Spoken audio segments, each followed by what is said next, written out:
Okay, so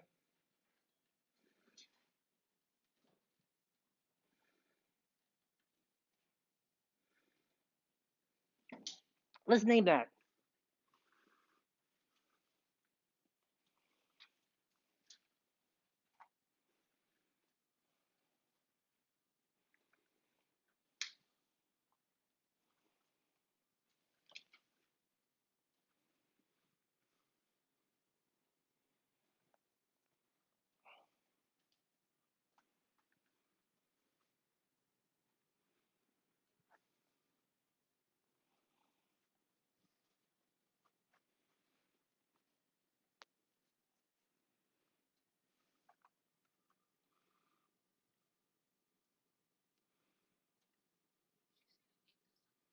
Yes. Sorry. Can you hear me? Is that good? Okay. Sorry.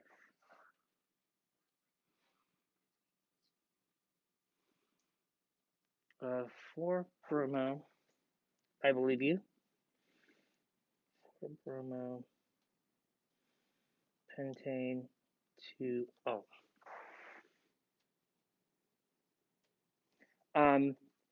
So there's one more thing we have to do because there's chiral centers, right? We got to throw some parentheses in here and then put something inside them. So what do we have to put inside the parentheses?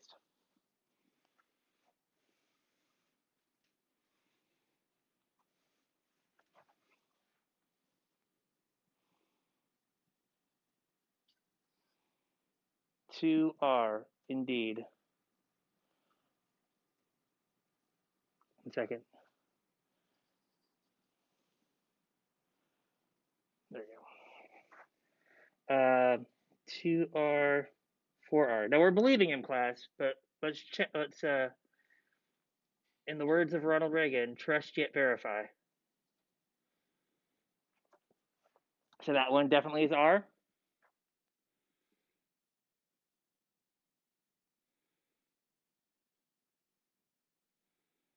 This one looks S, but the lower part of the group points at me, so it is also R. Good job, Zoom.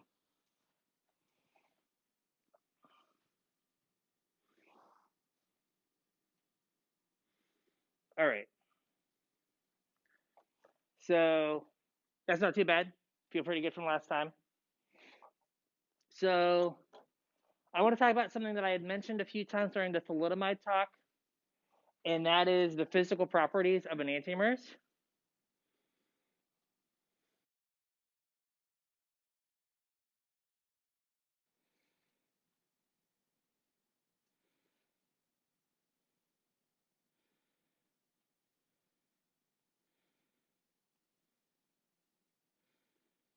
Oops, I forgot letters in that.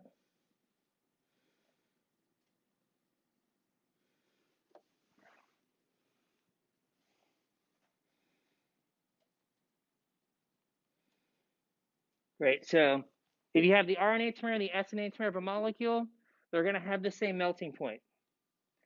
They're going to have the same boiling point. They're going to have the same solubility. They're going to have the same polarity.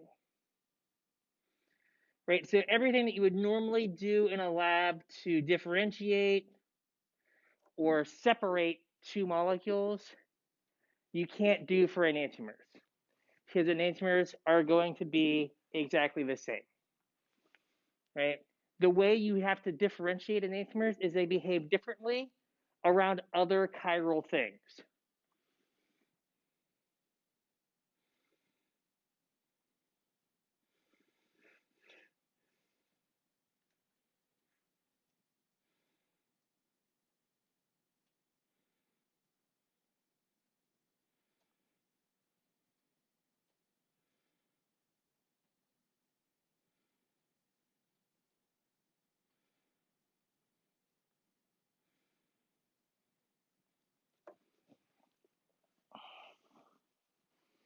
Right? So to go back to like my shoe example, right?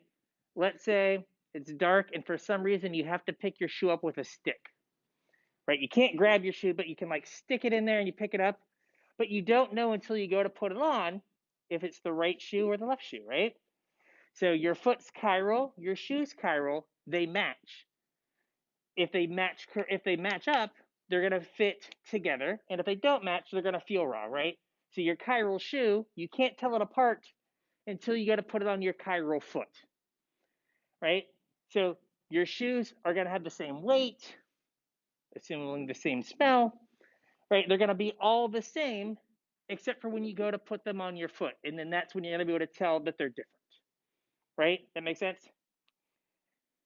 Molecules are the same way. We need a chiral thing to interact with our molecules in the lab so we can tell if we have the R enantiomer or the S enantiomer. The chiral thing that we have in lab that's kind of most easy to make is something called plane polarized light. All right. So we're going to get some freshman, sophomore level physics explanations for some things from someone with a physics minor, which means I don't know what I'm talking about. So that'll just bear with me. This is where I did point out the Wakefield theory of I was a physics major until I got a D in solid state physics, because a D means done with that major. I got a D in bio 2. I was done being a biology major. Now, in my defense, I went to that class like 3 times. I think there were 3 exams. I went 3 times. I went to go visit my friend in her dorm room, and I was like, "Where were you?" She's like, "In the class we're both in." I was like, "Oh yeah, that is at 11 o'clock. Oops, my bad." So don't do that. Come to class. It's good for you. All right. So light normally, I'm going to have a beam of light. It'll be this circle, and it's going to be shooting at you, like right out of the page. A beam of light is made up of light waves that are on every single possible plane. So there's going to be light waves that are on the vertical plane, on the horizontal plane, in every plane in between, right? I could just keep drawing lines until that was just a solid blue circle shooting out at you, right? So there are light waves on every single plane.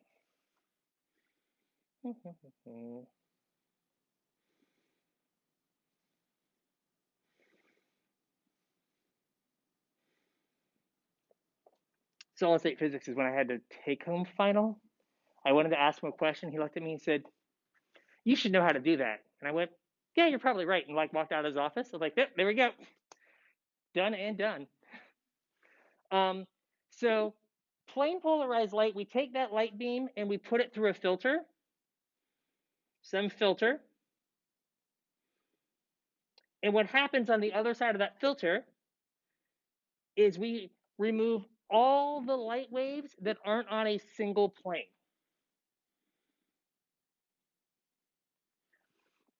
And so now we have a beam of light that all the waves of light are on one single plane.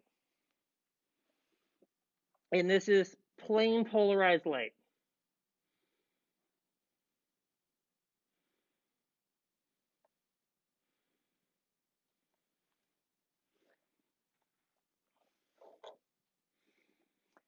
Now, plane polarized light, and here's where for some reason, acts chiral.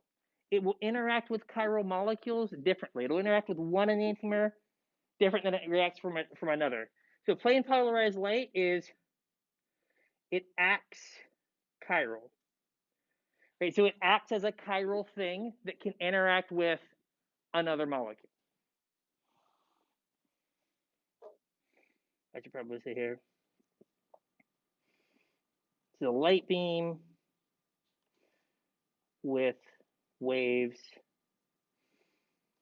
on only, or in only one plane.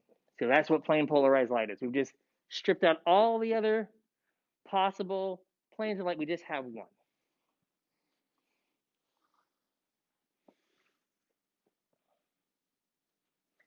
So why does this matter? So plane polarized light if it shines through a solution of one enantiomer, that enantiomer will bend the light in one direction or the other. So, right, let's say, here we go, this is a really bad light bulb, right? I'm only going to be able to draw this thing with like a filament inside for only so much longer because there's going to come a point where no one in college has ever seen a light bulb with a filament in it. So, but for right now, I got this, right? So we make our light and it goes through our filter, becomes plain polarized light.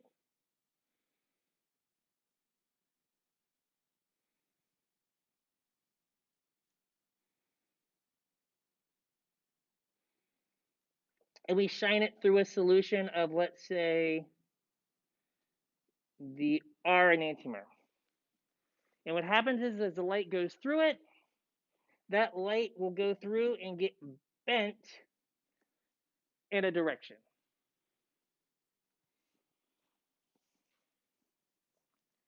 If we do the exact same thing with the enantiomer,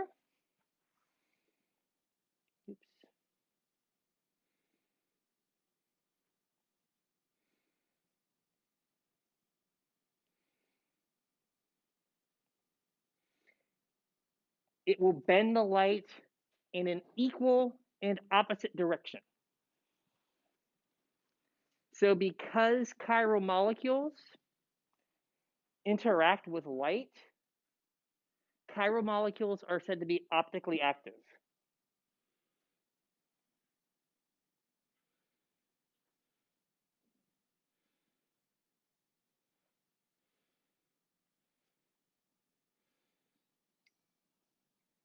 Yep. So chiral molecules are optically active because they interact with light. Right? Achiral molecules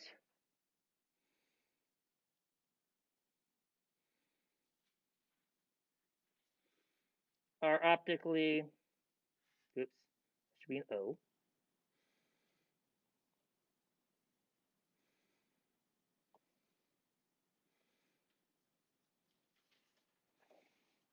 Are optically inactive because the plane polarized light goes straight through them and does not bend or deflect in any way. So again, if we have our orange plane polarized light and it goes through a solution of, let's say, butane, right? Butane is not chiral. The light comes out unchanged. It's not deflected in any way. So since it's not interacting with the light, it's optically inactive.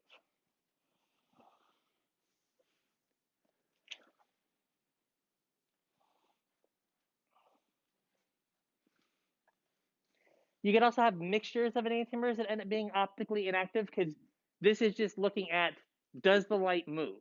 So let's say you had an example where, get our lovely plane polarized light, a big thing so I can fit it in here.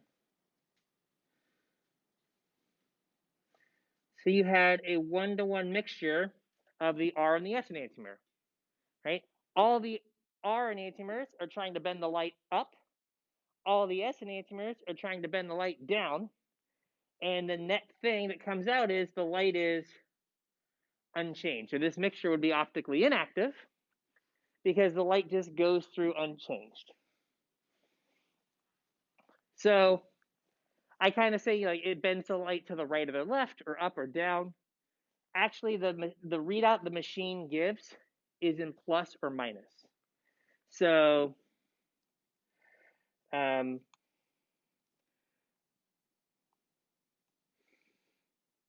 optical rotation is denoted with a plus or minus. So particularly on old bottles of chemicals, you will see in front of the name a plus or a minus. And that is just denoting what direction that particular bottle of stuff rotated plane polarized light. Now, what's a little confusing is plus and minus are not related to, or directly related, I don't know how to say it, related to R and S. What this means is if you have one molecule that the R enantiomer, this is R and plus, let's say, right? We know that the enantiomer will switch. But you can have a slightly different molecule that the R enantiomer is minus and the S enantiomer is plus. So it's not just always, if it's R, it's plus, if it's S, it's minus. It's dependent molecule to molecule. So this could be R and minus and S and plus. So you oftentimes will have to go through a bunch of rigmarole and a bunch of more complicated steps to determine absolutely if it's R or S. And then once you do that, you figure out the optical rotation. It makes it so other people don't have to do all that same work, right? So you do some experiment and you figure out that 100% you made the R enantiomer and it has plus 70 is the optical rotation. Cool. You put that in your paper, and now someone who repeats your work, they don't have to do all the hard stuff to figure out if it's R or S. They can just go take the optical rotation and they can say, like, oh, I also got plus 70. I have the same enantiomer this other person did. Because optical rotations are super easy. They take like 10 minutes, right? As opposed to doing like weeks of stuff to figure it out. So it's a way that once you know R or S, to easily communicate so someone can test it. Someone asked in the early class, so how would you put this on a test? And I'm like, I wouldn't. But I want you to, like, if you're in a lab and you pick up a bottle and it has a plus on it, be like, oh, I know what that means. I'll be like, well, what does the plus mean? Is it better than the minus? No, you know what the plus means now. I have communicated information. Yay. Okay.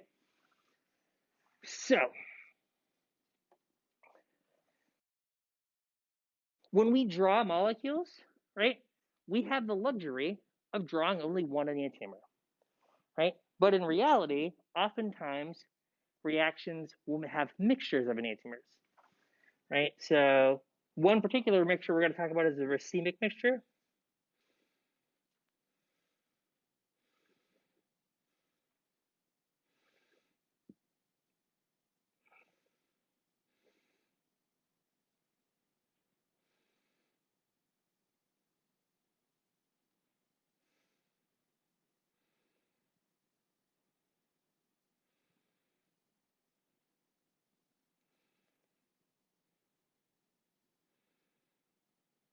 Right, so you have and a one-to-one mixture of enantiomers.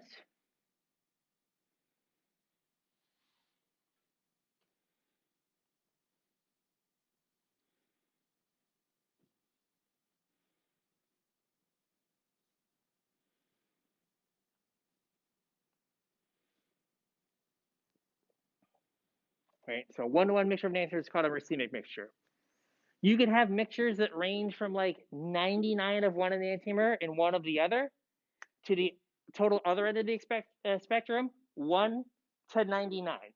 But the only one who gets a fancy name is the one-to-one mixture. We call that racemic. So racemic mixtures happen a lot because they're kind of the easiest kind of mixtures or reactions to end up with, right? If you take two things that aren't chiral and react them together, you make another thing that's not chiral. If in that you make a chiral center, it'll be a one-to-one mixture because you can't just go like not chiral plus not chiral equals 100% R, right? Is it not chiral plus not chiral equals a one-to-one mixture? That's a racemic mixture. Now, how did we figure this out? So there was a time in science where there was a lot of low-hanging fruit, a lot of really easy stuff to figure out, right? Stuff you just figure out over dinner one night. So Louis Pasteur You may know him from pasteurizing milk, right? He, French guy, what do French guys do? Drink a lot of wine. So one night, drinking some wine, and he looks at the cork of his wine bottle and realizes there are crystals that have formed on the cork of his wine bottle. And these crystals are perfect, non-superimposable mirror images of each other. And he goes, we figured, sacre bleu. This is very interesting, oui, oui. Right? So, French guy, right? So, he's able to separate out these various crystals. And tartaric acid, which is found in wine, it is a very unique compound in that its crystals only form with the matching enantiomer. So all of one enantiomer crystallizes with itself, all of the other enantiomer crystallizes with itself, and it actually makes enantiomers in its crystals.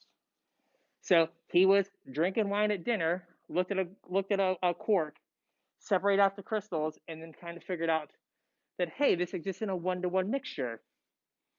And it's a racemic mixture because it's like racemate or something comes from racemic comes from either the French or the Latin word for grape or wine, because we found it from wine or grapes. Now, like, it's like to find anything new, it's like years of work. This guy's just like, woo, 2 glasses of wine in, woo, I'm smarter now. Hell. All right. So, if you have a 1-to-1 mixture, it's a racemic mixture.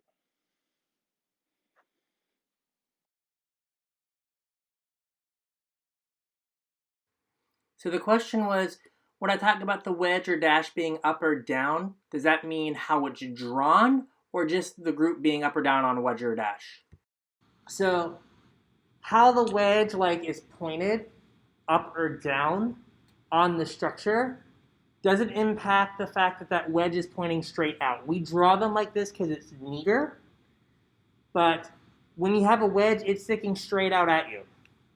It doesn't matter if you've drawn the wedge down on the page, it's still sticking straight out, right? So this white group, it's up, right? It's on the top side of this molecule, and it's pointing at you. It's now on the bottom side of this molecule, it's still pointing at you, right? So it doesn't matter how you've got it drawn on the page. It just matters that that wedge is still coming out at you, and the dash is still away from you regardless of how it's drawn, right? The green group is back. The green group is still back, regardless of how it's drawn on the page. So as long as your low priority group is on the dash, it's R clockwise, S counterclockwise. It changes when that low priority group is on a wedge. So it doesn't matter again if it's up or down, it matters if it's on wedge or dash. So this is 1, 2, 3, hydrogen makes 4. That's S. And this is 1, 2, 3, 4. This looks like it's S, but because the low priority group is pointing at you, it is R. So that's when it matters. That's the up and down that matters. It's the up, down, like out of the page, into the page that matters, not like if it's drawn on the bottom side of the molecule or on the top side of the molecule. So the student said that they understood after that explanation. We did it. We taught someone. Woo! Who saw the old Aladdin, like the good one, Robin Williams? He can be taught. Awesome, we did it. Cool.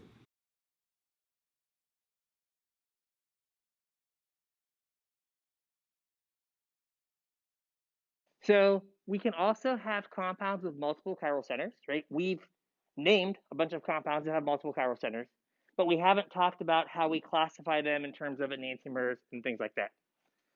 So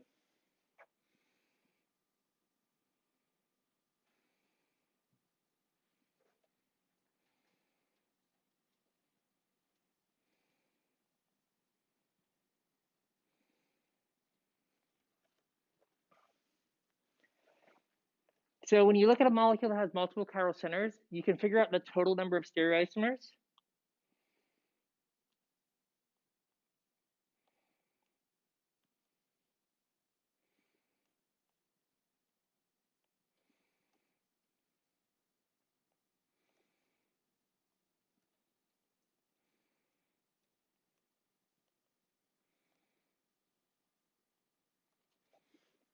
So the total number of stereoisomers equals 2 to the n, where n is the number of chiral centers. So if you have 2 chiral centers, you have 4 total isomers. If you have 3, you have 8. You have 4, you have 16. Right? Compounds with multiple chiral centers can have enantiomers.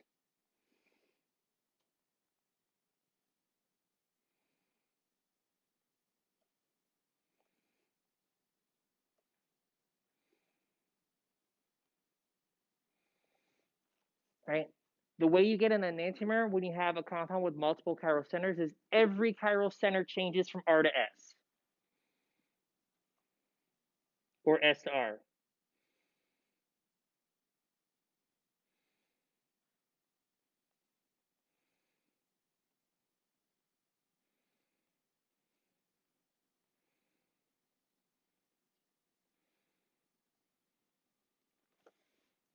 Right? So every chiral center flips from one to the other.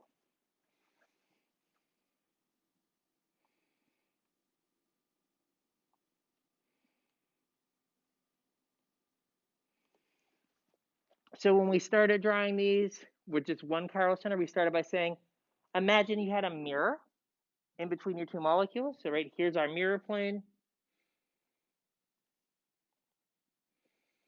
And let's reflect this across.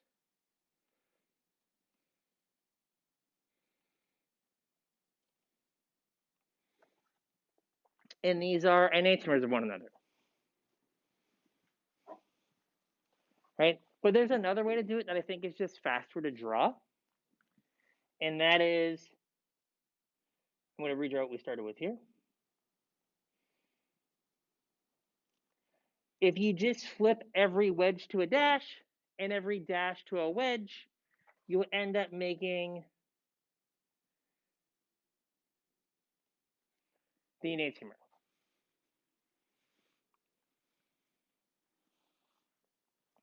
Right? So if you just flip every wedge to a dash to a wedge, so you can kind of see that. So imagine, if you will, you grab that carbon and you use it and you flip the molecule over. Right? Your bromine and your oxygen, right, are like this. Then I flip it over. Now they point away from you. Right? So you can see by taking that orange carbon and just kind of grabbing it and like lifting the molecule up and flipping it over, you're going to go from those pointing forward to them pointing back, pointing away from you. So you basically, these two things are the same. They're the same structure. Just one is flipped 180 degrees, like you just flip it over. So I think that makes it way easier to draw your enantiomers as opposed to having to draw a mirror plane. It's just every chiral center switches from a wedge to a dash, you know that you've made the enantiomer.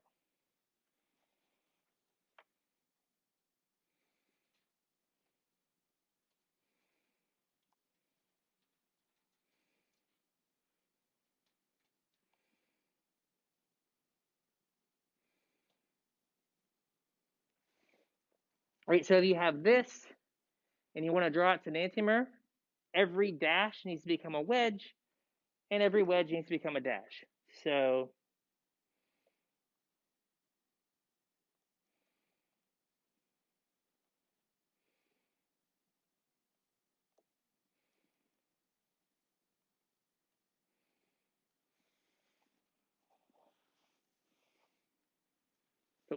fix it.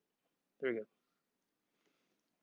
So since everything switched, these two compounds are enantiomers of one another. So enantiomer is pretty straightforward, right? Everything changed. But what happens if not every chiral center changes, right? So there's a name for that. It's kind of a catch-all. So things with multiple chiral centers can be enantiomers, or they can be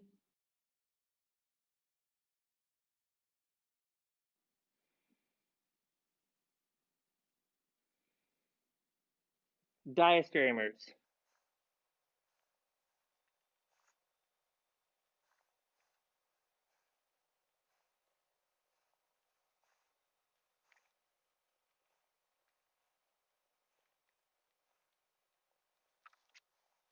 So this is every stereoisomer that is not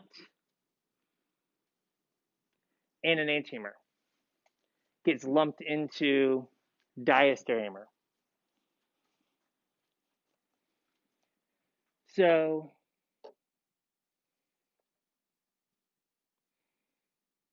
right,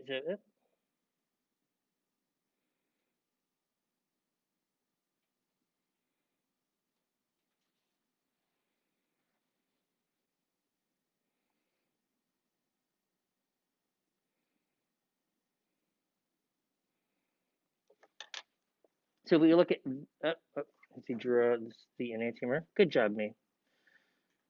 There we go. So if we look at this, they're not enantiomers, right? Not every chiral center changed, but they're also not the same compound, right? So that means they're diastereomers. So diastereomers is our catch-all for they're not enantiomers and they're not the same. We got to name them something. So these two molecules are diastereomers.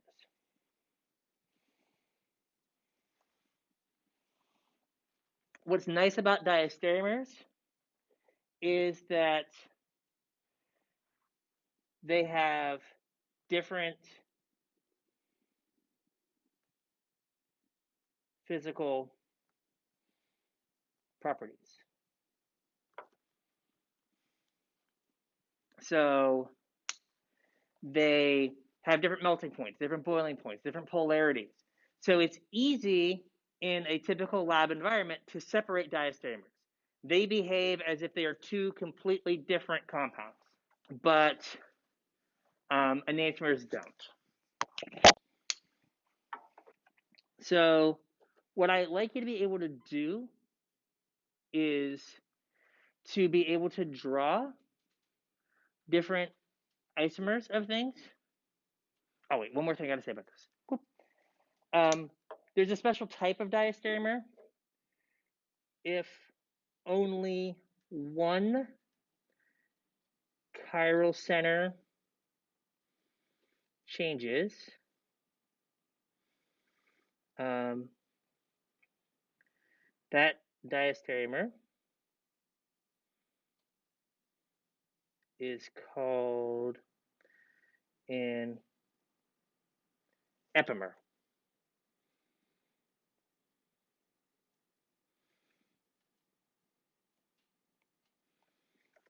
Right, so if all the chirals stay the same except for one, that diastereomer gets a special name. It's called an epimer. So a situation where you have like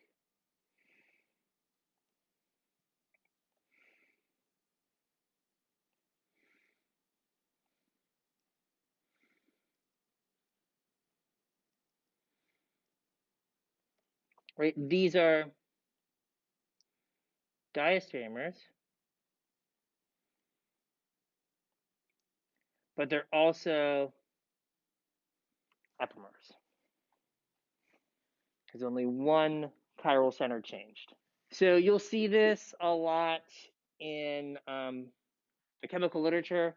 So there's a great big molecule that has 20 chiral centers, and someone spent like 6 years making it. And then at the end, they realized one of their chiral centers is wrong.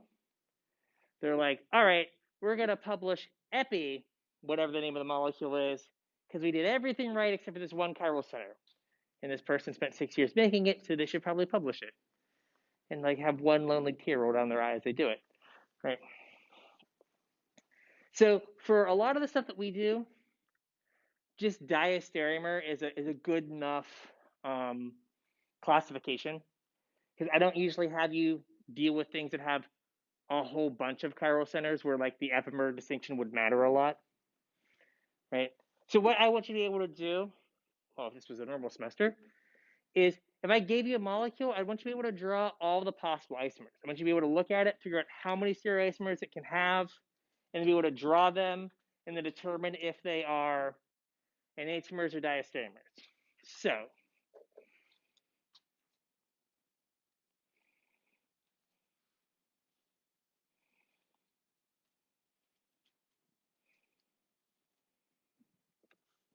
the first question to ask yourself when you look at a molecule like this is how many total isomers? So how many isomers can this molecule have?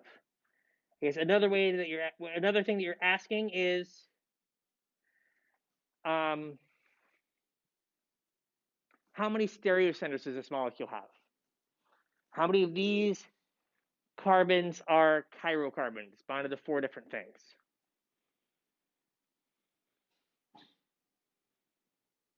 2, right? So you have 2 chirocarbons, and then you put that in the little formula, 2 squared, 2 to the n, right? N equals 2. So there are 4 possible isomers. Pro tip. Usually if I'm going to have you draw all the isomers of a compound, I will stop at 2 chiral centers. Because I feel like if you can draw 4, you can draw 8. Or you can draw 16. And I think past 4, it just becomes like awful busy work. And also now, since I have to do this, draw 8 correct answers and umpteen wrong answers to do this on Moodle, we're going to stop at like 4. Because that's a lot of drawing for me.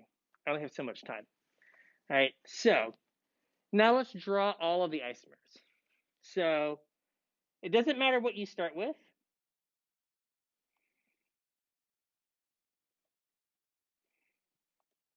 All right, but there's one isomer. Make that wedge a little more wedgy. All right. And now we can draw another isomer where we flip all the chiral centers.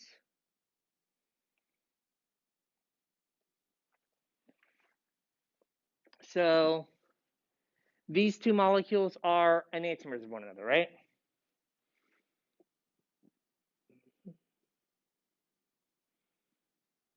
All right.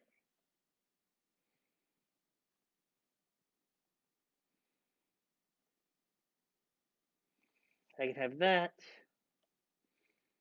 or I can have this. These 2 molecules here are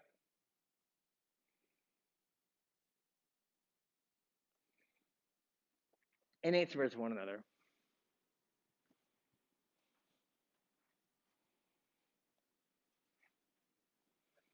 These molecules, this molecule here, up and down, that pair, those are diastereomers, right?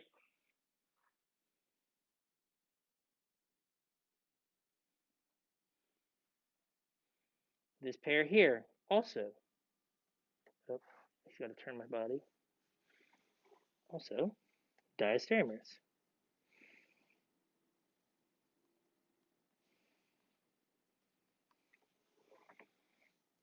And then the ones across from each other on the diagonal, I'm going to put D's because I can't write diastereomer in there.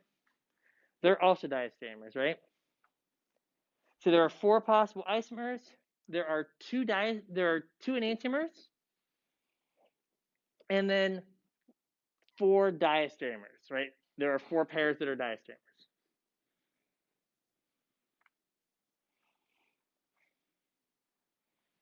Everyone see that? Make sense? For the most part? Okay.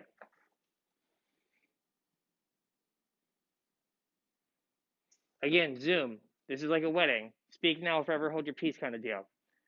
If like a couple people nod in the room, I'm just going. So if you're not feeling it, say something. All right, so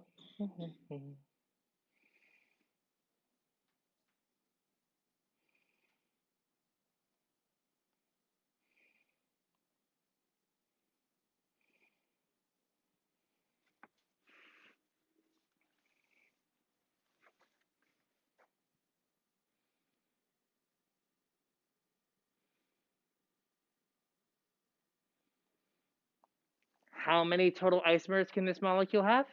It has 2 chiral centers and 4 total isomers. So yeah, I knew where your head was at. I'm glad someone on Zoom said something because I charged my headphones in there and I was hoping they reconnected. All right. So just to Right, everyone? So this carbon's chiral, this carbon's chiral, and our sad gray carbon here is attached to two ethyl groups. So it's attached to two of the same groups, so that carbon's not chiral. So that's why there's only two. Right? And we can do the same thing that we did before. And I'm going to purposely put them in different places on the little square.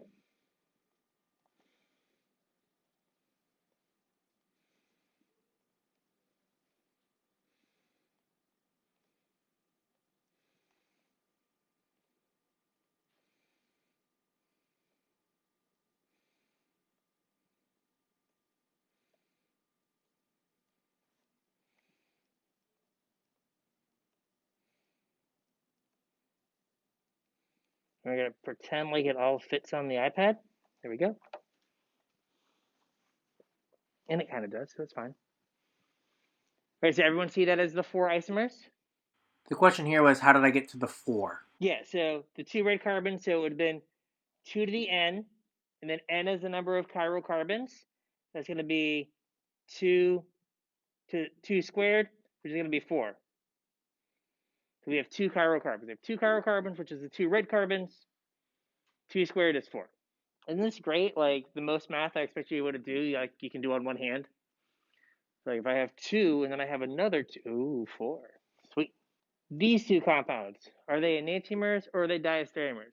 Diastereomers, right? Because one carbon changes, one carbon stays the same. So these are going to be diastereomers. I'm just going to write dia because it's shorter. What about there? Diastereomers. Thank you, also Zoom person. Sorry I cut you off. Everyone's so energetic in person. We're just all slowly dying. All right, what about this one? What about that pair on the diagonal? Enantiomers.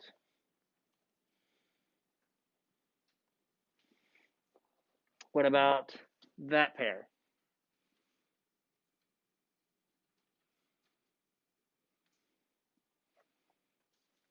Also enantiomers.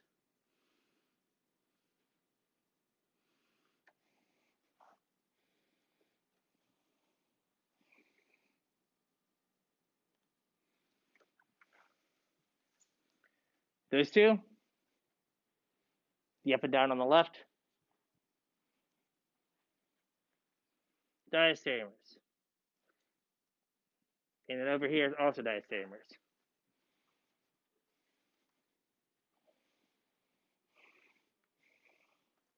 So you should be able to look at a molecule, figure out how many chiral centers it has, figure out the total number of isomers possible for that compound, and then figure out, be able to draw them and figure out which ones are diastereomers and which ones are enantiomers. I am leaving myself out on the exam to make a bigger molecule that you have to like do eeny weeny bits of math, but then I wouldn't have you draw it. Like I could draw something that had like 5 chiral centers, and you could be like, oh, 2 to the 5th power is 32, 32, right? But I then wouldn't be like, draw all 32 isomers, because that's a dick move. Wouldn't do that, all right? But being able to look at a molecule and be like, oh, here's how many chiral centers there are, here's how many stereoisomers. But on a smaller molecule that has 4, being able to draw all the isomers would be something I would expect you to be able to do. There are more questions in the early section, but I will leave you in-person people and Zoom people. Don't worry, I haven't forgot about you. I give you chemistry, baby. Here you go. People of Zoom. I give you. Oh, people of Zoom just left. It's fine. Right. I give you chemistry, baby. He says you should study more. He, at 3 months old, is like, I should read The Art of Writing Reasonable Organic Reaction Mechanisms. So, with that, with the power of chemistry, baby, to guide you, I think that's our class.